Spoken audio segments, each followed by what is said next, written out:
Hi, welcome to the Dairy Hour podcast, where rural charm meets personal growth. Join us as we milk every moment for wisdom, self-improvement, and mental wellness. I'm your host, Val Lavigne, a rural dairy farming mom with a passion for filling hearts while never forgetting to fill my own cup. Get ready for insightful conversations, empowering tips, and a splash of fun and laughs, of course. Let's cultivate growth, nourish our minds, and embrace the journey together. This is the Dairy Hour podcast, where every episode is a breath of fresh air and the inspiration you need to be your best self. As a busy mom and dairy farmer, I'm always looking for ways to support my family's health as well as my own, and I absolutely love Wonder Cow Colostrum. It's packed with essential nutrients, great for supporting gut health, boosts immunity, and promotes overall wellness. Whether it's for me, my kids, or anyone looking to stay strong and healthy, Wonder Cow is my go-to daily supplement. I have been taking it for a year now, and it is irreplaceable in my daily routine. If you want to experience the amazing benefits of colostrum too, you can use my special code, DairyGalVal, at checkout for a discount. Give Wonder Cow a try, and you will definitely feel the difference. Hey, Dairy Hour listeners, if you're enjoying this show, leaving a review is the best way to help us grow and reach more people. Plus, I've got a little thank you for you. Snap a screenshot of your review, message it to me at DairyGalVal, and I will be sure to send some fun Dairy Hour stickers your way.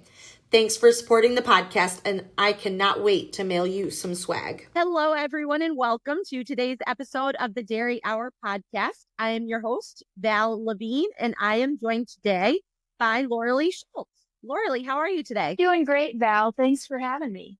Good. I'm so excited to finally get a chance to sit down and chat with you. We always see each other at big dairy events, and it's nice to usually we're in 17 different directions all at the same time. So it's nice to sit down and actually get a chance to chat with you and enjoy your company today.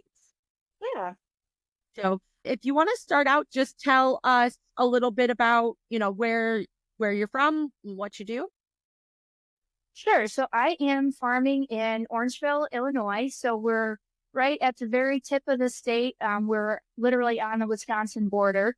And I've been here since 2008. It's my grandparents' dairy, so that's a little bit different. My parents don't dairy, but have always had livestock. And I've been at the farm here 16 years now. Have had an opportunity to do a lot of different cool things on the farm over that time, from hosting our state Holstein picnic. I spearheaded a celebration sale for 50th anniversary of our farm prefix. So that was pretty neat. Since in 2015, we had another sale that was kind of a herd reduction sale. But that allowed me to take over primary management of the cows and also some of the farm ground. Basically enough ground to grow the feed for our cows. And that's given me an opportunity to have more direct control over the quality of our feed. And then I've also been able to implement some, or at least try out some different sustainability practices on our ground in that time. So that's kind of where I'm at. I've got a daughter, Lucy, she just turned 3 and started preschool. So that's been really exciting. And so love doing the farm thing. We do kind of focus on high type and genetics. Our farm, Millermore, is somewhat infamous as home of the Roxy family. So if you're familiar with Glenridge Citation Roxy, that was a cow that my grandpa owned that kind of put us on the map. And so we still have a lot of descendants from her in the herd today. I do like to get outside the farm when I can and be involved in other things in the dairy community. So in the past, I was on the Holstein Foundation Board of Trustees. And a couple of years ago, like you, Val, had the opportunity to serve as chair of the National Milk Producers Federation Young Cooperators. And currently I'm on the DGN board of directors. So I do like to try and stay involved in the industry and, be able to contribute where I can. But, most of the time I'm here on the farm, milking cows and pitching pet. Awesome. The life of a farmer, right? Oh, so you mentioned, that you did not grow up on your grandparents' farm. Do you want to talk about where you grew up? And, you mentioned that your parents are not farmers. So kind of talk a little bit about what they did and what you were exposed to at an early age? Yeah, so we've always farmed in some capacity, sometimes more of a hobby farm. But growing up, we had livestock. It was kind of an old McDonald's farm. And I know one year at the fair, I think we had 4-H projects in nearly every barn on the fairgrounds. I was showing dairy. Couple of my brothers had some steers. Another brother had a couple wethers in the sheep barn. My brother Dave was showing pigs. Pete had chickens. And then my youngest brother also had Grand Champion kitten that year. So we really did have it all. Realized that you got to show cats in 4-H?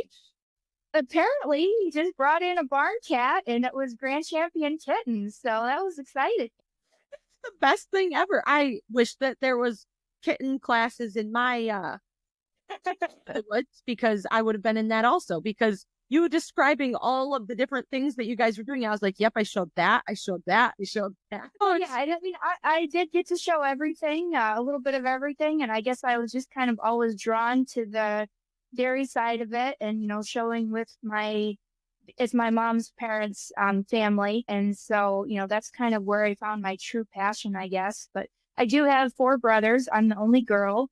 And my oldest 2 brothers have a custom forage business. So I actually work with them quite a bit on, harvesting feed for me. And then my youngest 2 brothers are long distance livestock haulers. So they haul a little bit of everything coast to coast, but a lot of dairy calves they haul, a lot of pigs. They've even hauled llamas. So I'm going to stay away from that load. I am not they were not a fan.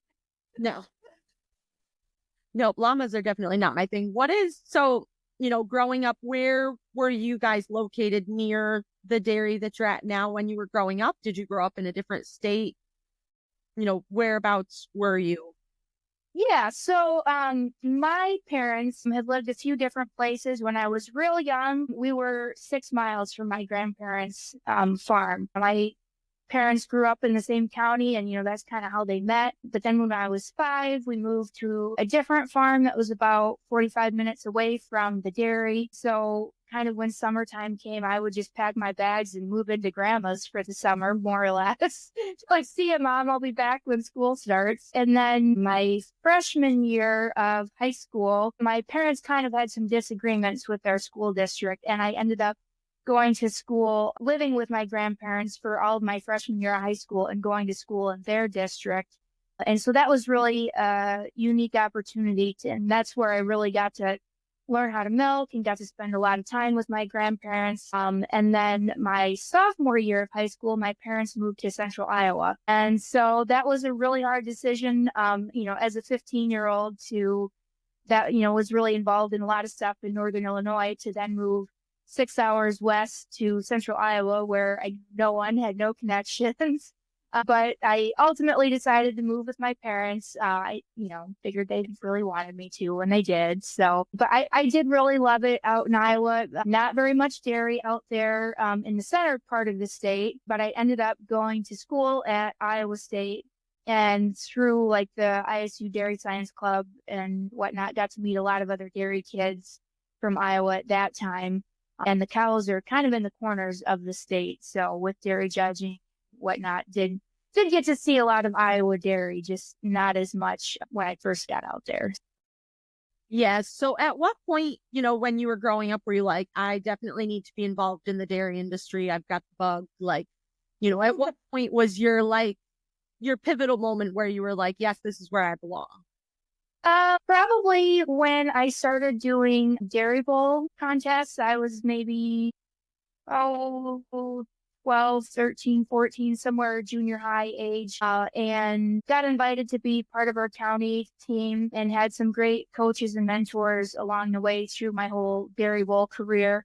But that just kind of got me excited, I guess, about the dairy industry and all the opportunities that it had to offer. And then, through Dairy Bowl, I got to go to the National Holstein Convention, and just kind of that exposure to what the possibilities were kind of started lighting the fire. Although I didn't necessarily plan to come back to the farm right away after school, but in 2006, my grandparents actually sold their dairy where they were in near Chicago, and bought this farm about 80 miles west of there. And so that just opened up a lot more opportunities, and kind of decided that if I was going to come back to the farm, it made sense to do it while I was able to take advantage of their knowledge and expertise. So that's what I did. I like it. And what did your parents think? Your parents kind of, obviously one of your parents grew up on the farm. What were their thoughts when you were like, I'm going into dairy, like this is my... Well, my parents have always been super supportive of anything that I wanted to do. And, they also know that they're not going to be able to tell me what to do anyway. So they do it anyways. They might as well just support me. But yeah, I think they were, happy to see me continue in agriculture and farming. And, they've been around it their whole lives too. So my dad has a beef background, and he still has some beef cattle out in Iowa. So, I don't think it was a surprise to any of them. Certainly I did have other employment opportunities that probably would be less hours and better pay, but here we are. So those are for other people, not us. Come on. Yeah. Agreed. So, you went to college, to Iowa State, and got some more exposure to the dairy industry. What did you get your degree in? So I have I had a double major and a double minor, because why not? But my degree is actually ag business and economics. And then I had minors in animal science and journalism. And so while I was in college, I was kind of thinking more like communications, marketing, in ag business kind of thing. And I actually had some really neat internships. I interned with Hoard's Dairyman for a summer, got to do a lot of traveling and writing with that. Absolutely loved that. Worked with some great people. And then the next year, I kind of on a whim applied for an internship with USDA for an ag service, and spent a semester working in an ag trade office in Guangzhou, China.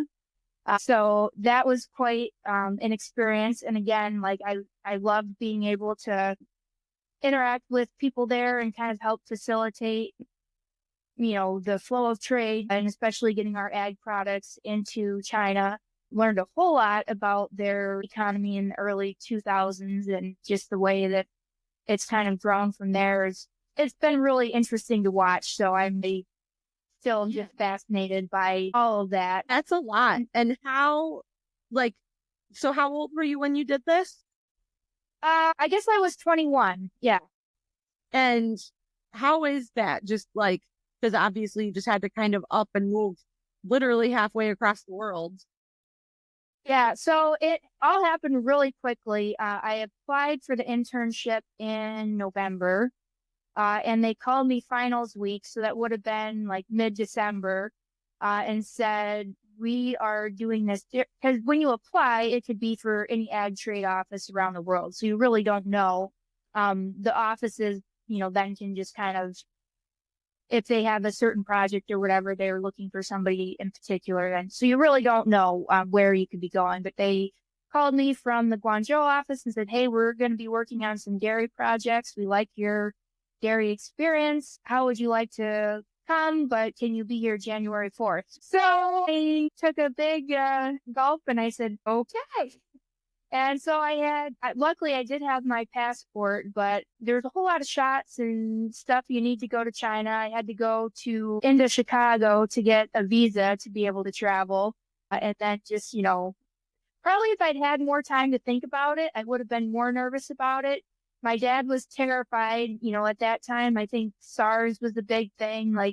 He thought I was going to, contract some disease. Looking back in retrospect, there was probably something to that, because actually the area where I did have a few disease outbreaks of different things, but anyhow, it all worked out. So it all worked out, and had a blast, got to see a fair bit of the country, got to go to Beijing and Shanghai and Chengdu, some more rural areas, if you can call them that, in southern China. So it really was the experience of a lifetime for sure. That is crazy. And, how much English were other people speaking? From what I know, you didn't know any Chinese, and then all of a sudden you were like, oh, hey. Right. So I was really hoping to be able to learn more Chinese while I was there, but everyone in the office that I worked in, spoke very good English. Oh, okay. And then when I would be out and about, all of the Chinese people would want to practice their English. So they would be wanting to speak English with you. And also, I was in Guangzhou. A lot of them still at that time spoke Cantonese. Even though the official language is Mandarin, and Mandarin is what I wanted to learn, but everyone knew Mandarin, but they spoke it quite heavily accented. So it would be going like to the French Quarter of Louisiana to learn English, where it's just a little bit harder. So yes, I get that. Beijing, I actually could understand things a lot better, but 我会说一点，可是我说的不好。So I can speak a little Chinese, but really not nearly as much as I had hoped that I would maybe come back. Just enough to get myself in trouble, Exactly. And what kind of food experiences did you have over there? Well, when I arrived, they told me that the Chinese eat everything with legs but the table, and everything that flies but an airplane. And so, that was actually really interesting just to see how creative they could be with different food ingredients, using the whole animal of things. And so, everything that they offered, I would try. So, from fried scorpion to, turtle soup to, we had like snake one time, had fried guinea pig. It was actually quite tasty. It was grass-fed guinea pig. Grass-fed guinea pig. Excellent. Young guinea pig. Yes. And we actually saw where the guinea pigs were kept and all that. But yeah, no, I enjoyed being adventurous with trying different things. And like I said, I kind of appreciated the ingenuity and the resourcefulness of, using every part of the animal. I still never got real excited about eating like fish eyes.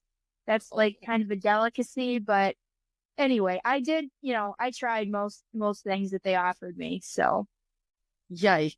Yeah. I don't know if I could even try it. If someone offered me fish eyes, I think I'd be like, yeah, I'm starving. Sorry. Like it's not like a bowl of fish eyes, just they would serve like the fish whole, and then like, oh, a lot of people really like the eye, I guess. I don't know.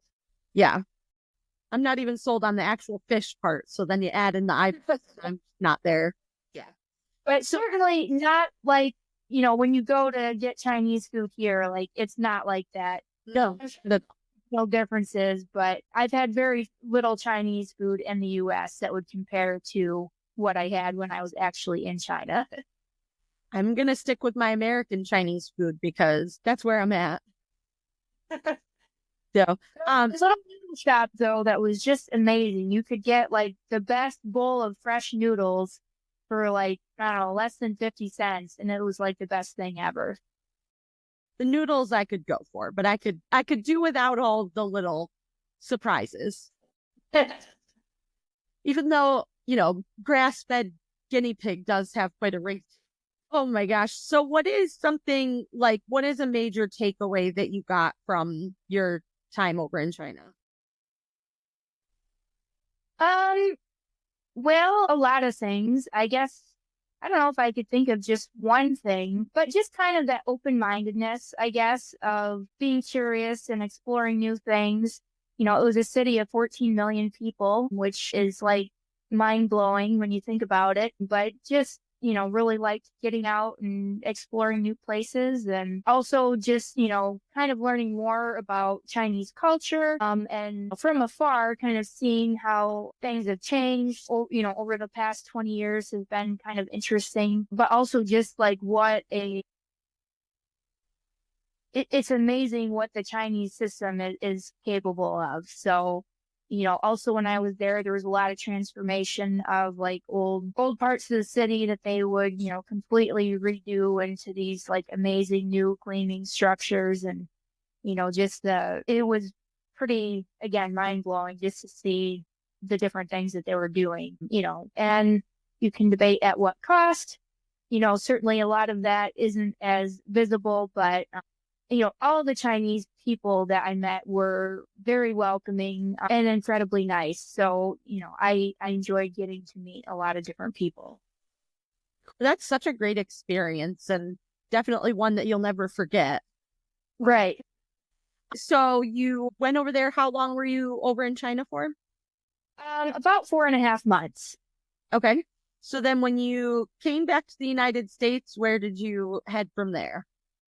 So, after that, I was still at Iowa State. So, I actually did one more internship after that with a kind of a consulting company in Indianapolis. And, with them got to create kind of like educational programming for either their employees or for customers and clients. And that was an interesting internship, but with that one, I learned that I do not want to sit at a desk all day, every day. So even though I enjoyed the experience and the people, and, got to do some fun projects, like just sitting in an office all day was not for me. So that was kind of another learning opportunity.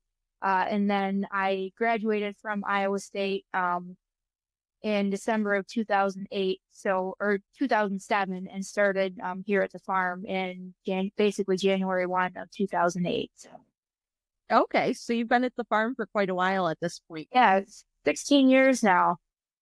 And how was your family, or your grandparents, how was that whole transition of you heading? Well, it's still a work in progress. My grandpa in particular, kind of was like, oh, it'd be really great if you could come back to the farm. And, they had kind of had some health challenges just prior to that. So that also kind of got me thinking like, maybe now is the time. And so that has been really good to be able to work on the farm alongside them. Certainly been a lot of growing pains along the way. I have had other family members involved in the dairy, and they're, at this point doing other things and following their own path, which is good. But at the same time, there wasn't necessarily a great plan for me and anybody else coming back to the farm.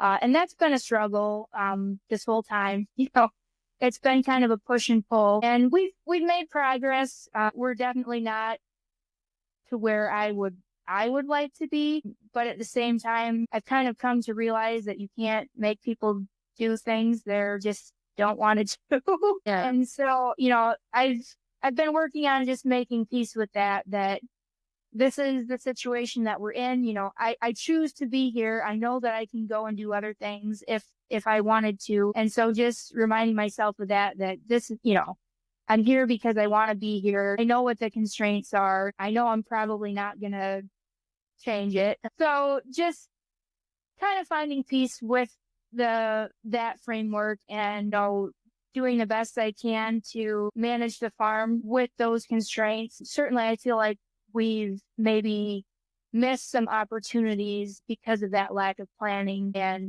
making it a little bit harder for me to do things that maybe I want to do with the farm. So anyway, that's kind of where we're at. I'd love to, have a nice, happy transition story to share with you, but, I think it's just really common for so many farm families that it's such a hard thing. And especially for me, my uncle was farming with my grandpa for quite some time, before he decided to do his own thing. My brother was at the farm for well over a decade before he started the forage business. And so, I don't think anybody had in mind that I would be the one still here at the farm, managing everything. And so just that whole mindset shift, was difficult, I think. And so making that leap, has been a challenge. But like you say, I'm kind of to that point where I understand how it is and, just doing the best that I can with what I have and knowing that, I have the agency to make my own path. So I don't necessarily want to, feel like, oh, poor me, like this is. Yeah. So just trying to, like you say, do the best I can with what I'm working with. Yeah. And no, Certainly, I have had a lot of really fortunate opportunities here, since I've been at the farm. So yeah, definitely. Transitions are such a messy thing, especially when there's, more people involved than necessarily even need to be. And, you have generations that don't want to give up anything and generations that don't. It's a whole big thing. I completely understand that. And I commend you for, sticking it out, sticking with it and doing the things, because I'm not sure if it's grit and perseverance or just plain insanity. It's one of those. it's a little bit of everything. I think you just have that perfect combination of everything to make it work. We'll call it grit. You've got this. Sure. Yeah, no, I completely get that. So, with that being said, do you kind of have an idea of what the future holds, or are you just kind of riding it out and seeing where things go? So, I have some ideas. I have some plans. I don't have necessarily a hard and fast plan, but I think that there's some good possibilities that we would hopefully be able to take advantage of and kind of have an idea of what the succession, what plans are in place. So, yeah, kind of just, like you say, taking it a day at a time, but also in the back of my mind, like, okay, these are the things that I would like to do to be able to modernize things. And, it's a beautiful farm, but it is incredibly labor intensive. Yeah. So, robots are certainly something that I would love to be able to invest in and hopefully be able to work with my mom and my aunt to kind of make that happen. But patience is not my strong suit sometimes. I feel ya. So you're working there on the farm also. So my aunt, she's our calf feeder. She's also been basically the caretaker of my grandparents for several years. Actually, it was 2006 that my grandma had a quadruple bypass, and she's had a series of health challenges since then. She fell down the stairs in their house and broke her C4 vertebrae and basically shattered her entire shoulder. She has had macular degeneration and basically was, legally blind. And so, and then we did lose her just this past year, but my aunt was basically her caretaker for all of that. So she's had a pretty big job, with that, but then also does the calves. And I'm sorry to hear about your grandmother. That's not fun.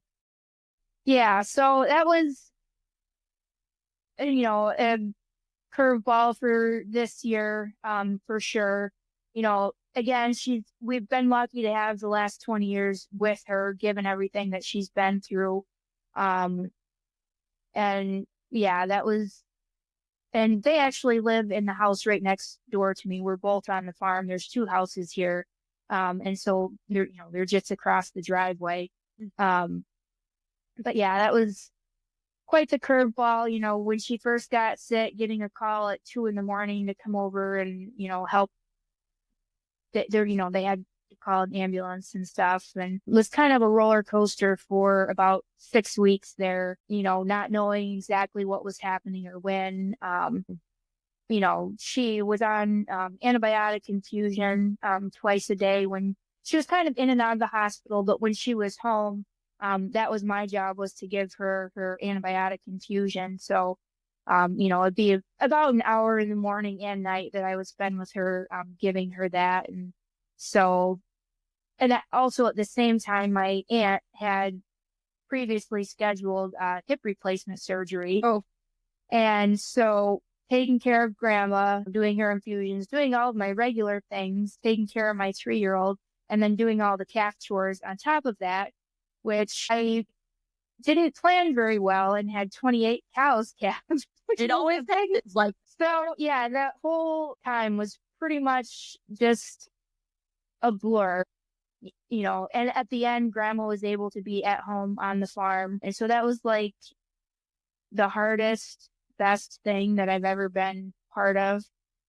was to be able to be there and help with her. And then actually the day before she passed, I don't know why, like I was just milking and I just had this like idea to write this poem for her. And so while I was milking, I was kind of like jotting things into my phone and finished it while I was feeding calves. And I like went and typed up all my random notes in the office and then like raced to the house to read this to her so that she would know how I felt about her. So I'm really grateful that I had the opportunity to be able to share that with her. So this is your reminder. Let the people in your life know how you feel about them, because none of us know, how long we have. And it's important to let people know how big of an impact they've had on our lives. So Definitely. Definitely. And that's a really great reminder to cherish the relationships that you have and never take anything for granted, because you never know when time's up, and it can right. to put it just blatantly out there. And, my grandma was 89. She lived a long, wonderful life, but, the grief has still been hard. And when you're on the farm, like, you don't have time to stop and grieve. So, like, I tell my employees, I'm like, if you see me crying for some random reason, like, it's fine. Like, just carry on. Nothing to see here. Yeah, pretty much. Yeah, definitely. I can see how that would be tough. And it does have a way of hitting you just randomly and all of a sudden. And sometimes you don't even know why it's hitting you. And yeah. So, any other exciting plans? I know you mentioned earlier that you are on the Dairy Girl Network Board of Directors now. So that's a really great organization. I've had a few of the girls from Dairy Girl Network have been on the podcast.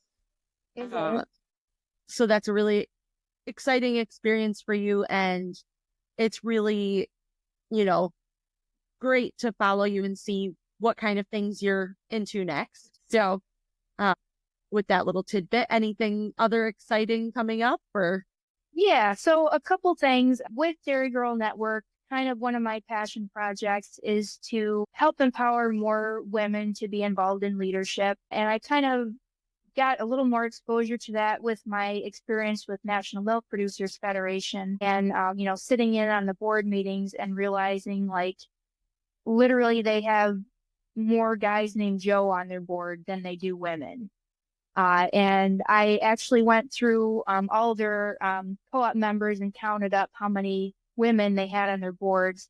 And it's about 7% of board members of dairy co-ops that are women, compared to, depending on what number you look at, 25 to 30% of the industry on farm are women. And so I just think that that's like, we're just missing a lot of great expertise that we could be taking advantage of by including more voices in our co-op boards. So kind of through Dairy Girl Network, I'm hoping to be able to move the needle on that a little bit. And also I might add things like more women judging in the show ring. We just saw the list of expo judges again, and not very many women, when I know there's a lot of, actually I don't think there were any, maybe one. I think there was one. Now, I'm not sure. Don't quote me on that. But anyway, yeah, compared to the number of amazing women that I know are out there, doing great things with their show strings, are very qualified. So those are a couple things that I'm hoping to work on next. Also, I've been working on creating an endowment with the National Holstein Foundation in my grandma's name to help send more farm women to the Young Dairy Leaders Institute. I got to participate in that several years ago now, but I think it's a really great program. And also, when attending a lot of these things, I think a lot of people don't necessarily realize that the cost to attend these programs is not the same for somebody that's an integral part of their farm versus somebody that works in the industry. So if you're in an industry job, working for a big, national feed company or semen company or something like that, If you're going to go to YDLI or another conference, you're probably going to get, you might get your fees paid for, you might get your hotel paid for, probably your travel, and you're either going to take days off to do it, or maybe you're even going to get paid to go. Whereas if you're working on the farm, but you've got all the expenses of attending, plus you've got to pay somebody else to do your work while you're gone. And, if you have kids on top of that, like add in the whole childcare matrix, and, it adds up quite a bit. So with the Holstein Foundation, like I said, I'm hoping to establish this endowment in my grandma's name that will help more farm women get to attend Young Dairy Leaders Institute. So those are kind of some things that I've got irons in the fire right now, among other things. So, I'm also involved locally in like our county Holstein club and help a little bit with the local FFA chapter. So, and do some dairy promotion with like Midwest Dairy. So those are kind of just some smaller things that if opportunities come up, I try to help where I can. So. Awesome. Well, I look forward to seeing you succeed in these, because from what I've gathered, pretty much everything you do, and then I see it and cheer you on the way. So I love it. I'm very excited about that. Well, thanks. I don't have my life together nearly that much, but I'm glad that you think so. You're doing great. Keep going. Nobody has their life together. I love the conversation of like, I am, 36 now, which is just a terrible number to say. And I'm just, you look back and you're like, yeah. When I was young and I was looking, I was like, man, those 36-year-olds, they've got their crap together. Right. Yeah. Now I'm 36 and I'm like, where are these 36-year-olds that have their crap together? I do not have my crap together. I don't know what way is up, what way is down, or what's going on. I don't know. Oh, yeah. Yeah, it's really set in this year. So I turned 40 last month. And this, like, the other birthdays, like, I was fine. Like, this one just really feels like, I just feel like I should have it together a little bit more by now. But, I'm beginning to think no one ever has it together. Like, I think that we're led to believe that when you get to a certain age, you'll get it together.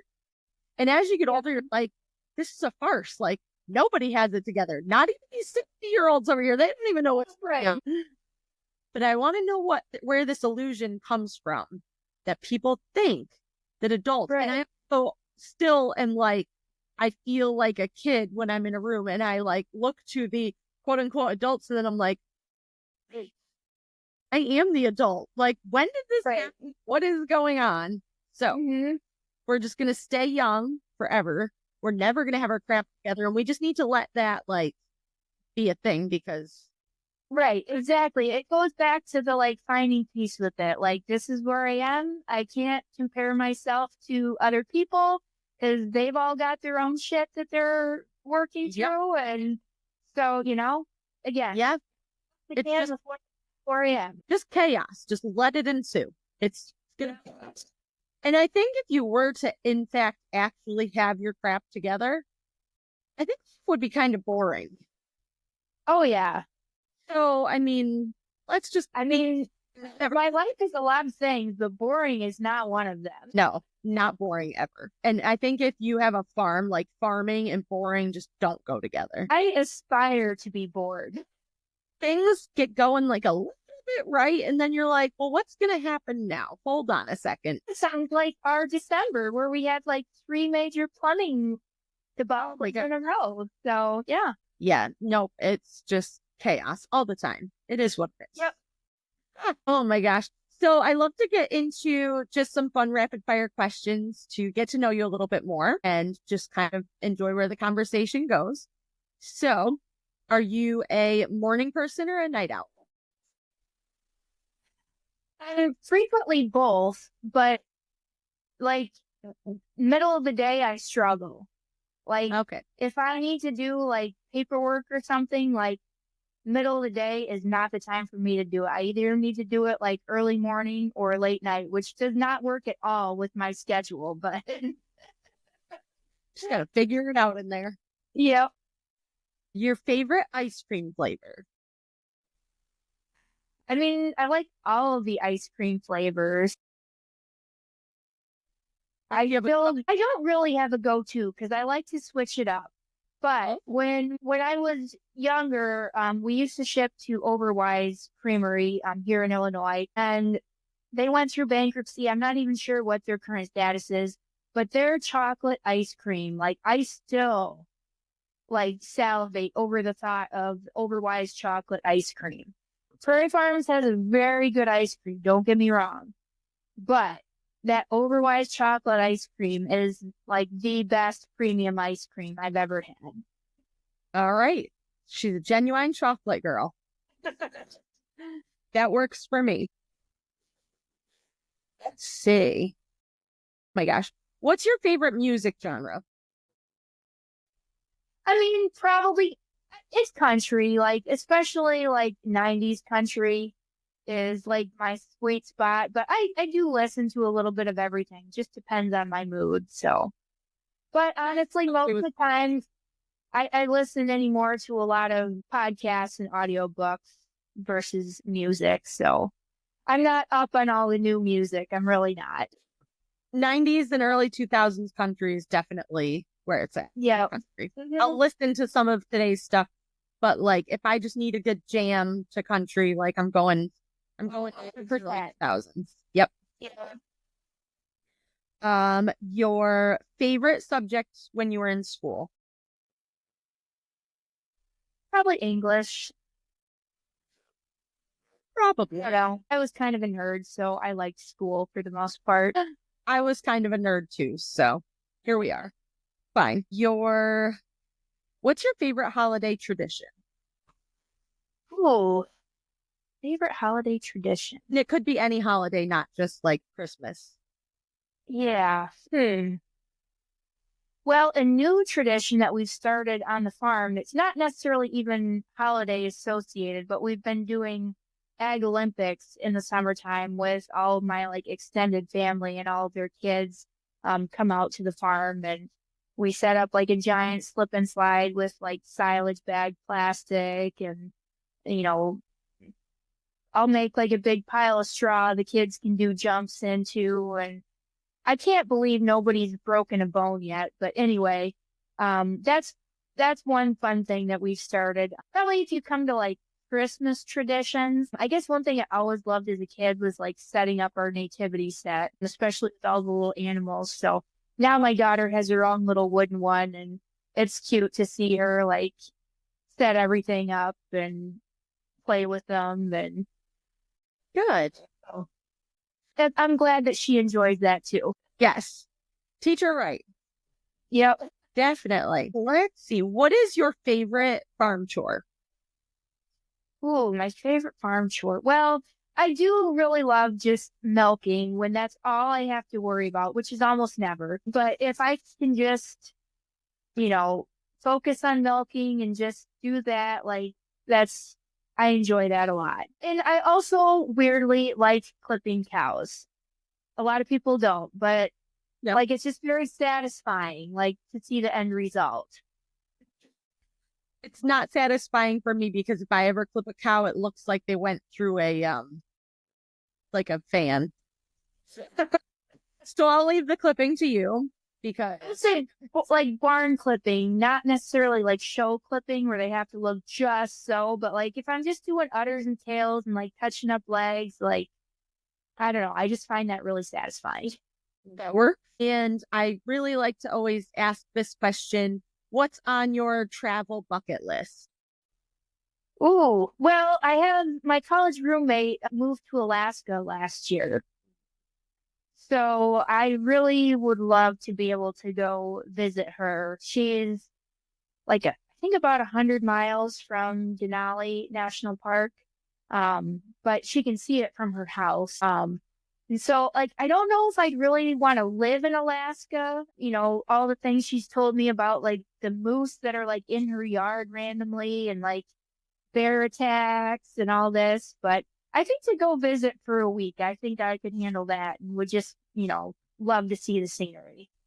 Yeah, I definitely think it would be great to explore, but I definitely don't have it on the list of things to live or places to actually live. She'd be like, well, like I live in Alaska right now, because when we started, I said that the wind was blowing snow sideways. Now it's just snowing, like at a pretty rapid clip. So I was not expecting snow at the moment. So here we are. But I look out and now I feel like I live in Alaska. Well, and I also want to go to South America. It's not, I don't have anywhere in particular, but that's the only continent besides Antarctica I haven't been to. And I will not be going to Antarctica. Antarctica's not it. We'll go to Alaska and call it Antarctica and call it a day. And then maybe like the beach in Argentina or something. That sounds fun too. It's pretty impressive that you've been to all those continents already. You've been down to Australia and everything? Australia and New Zealand, yep. Look at you. World traveling Lorilee. Yep. I like and, it. you know, went to a lot of those places, drew different things with cows. So it's pretty amazing. That is the good thing about cows. They tend to be pretty much everywhere. So Yep. that's not a bad thing. Gonna keep those cows all over the place. At this point, I like to ask a question that was left by a prior guest, more of like a deep thought question, you know, that I think that fits you well. So if you could do one thing over again, what would it be and why? I told you it was a deeper thought question. Yeah. I mean, With the rapid fires and then make I mean, on the one hand, like, yeah, there's so many things that I would do differently. But at the same time, like, I learned so much from those experiences. Like, would I change it? I don't know. So that's a tough one. Sorry, and I told you I wasn't going to stump you, and here we are. I guess if I was really gonna think about it, would just be like spending more time with the people that are important to me in my life. So I think that's what it would be. Like you know, there's a lot of other stuff that, yeah, I could have done differently or better. But I think at the end of the day, it would just be more about spending time with, you know, the people in my life that I care about. I like it. That's a good one. See, I stumped you, but you got it. You knocked it out of the park. So what is a quote that you try to live your life by, something that when you read it or hear it, it just inspires you and drives you to be the best you can be? Yeah, I thought a lot about this one. And I've always liked, you know, quotes, and I've kind of collected them over the years, but I actually saw one on a t-shirt a couple of years ago, and I really like it.